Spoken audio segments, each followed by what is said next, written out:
léger chuchotement, presque comme un appel.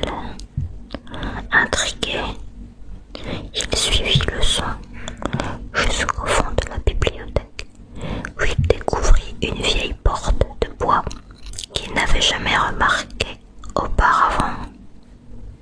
La porte était ornée de gravures de créatures magiques, et au centre un petit loquet doré brillait doucement. Plein d'excitation, Léo prit une grande inspiration et tourna le loquet.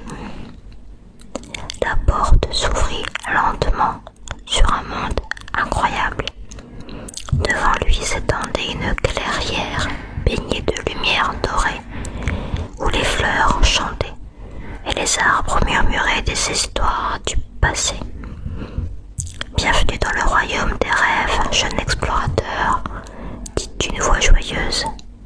C'était un petit écureuil aux yeux pétillants, perché sur une branche à proximité. Je suis Chippy, le guide du royaume. Quel est ton nom? Je m'appelle Léo, répondit le garçon avec enthousiasme.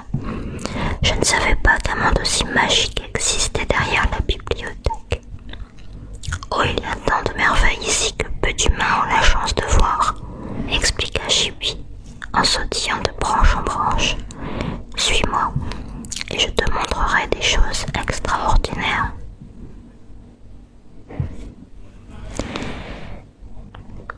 Léo suivit Chippy à travers des prairies où les papillons étaient des éclats de lumière volante et des rivières où les poissons racontaient des blagues en nageant en arabesques colorées.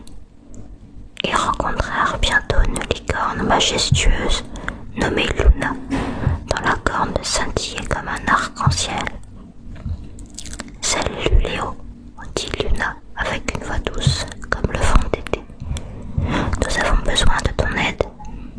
Le trésor des rêves, une étoile magique qui garde ce royaume enchanté, a disparu. Sans elle, notre monde perdra sa magie. » Léo sentit son cœur battre la chamade. Il n'était qu'un garçon ordinaire, mais il savait qu'il devait essayer d'aider ses nouveaux amis.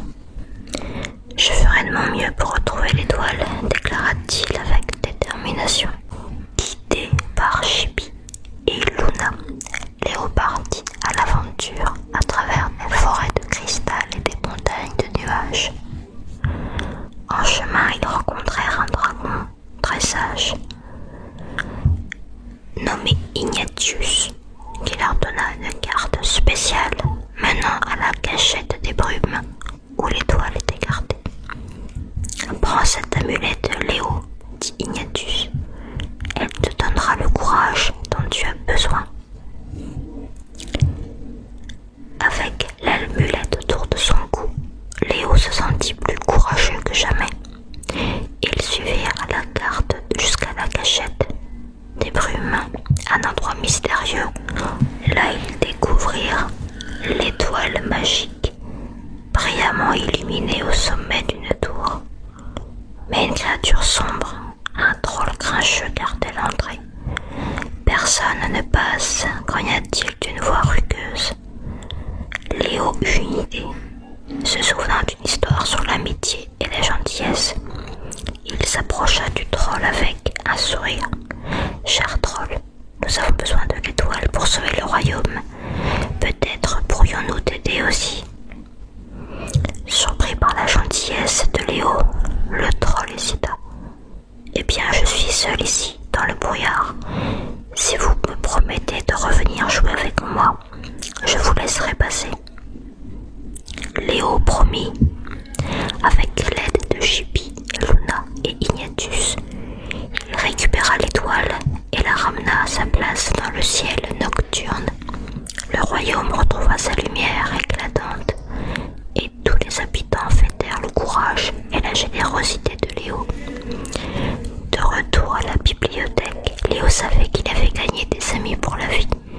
Il avait appris que la gentillesse et le courage pouvaient surmonter n'importe quel défi. Et bien sûr, il n'oublia jamais de retourner voir le troll chaque fois qu'il empruntait la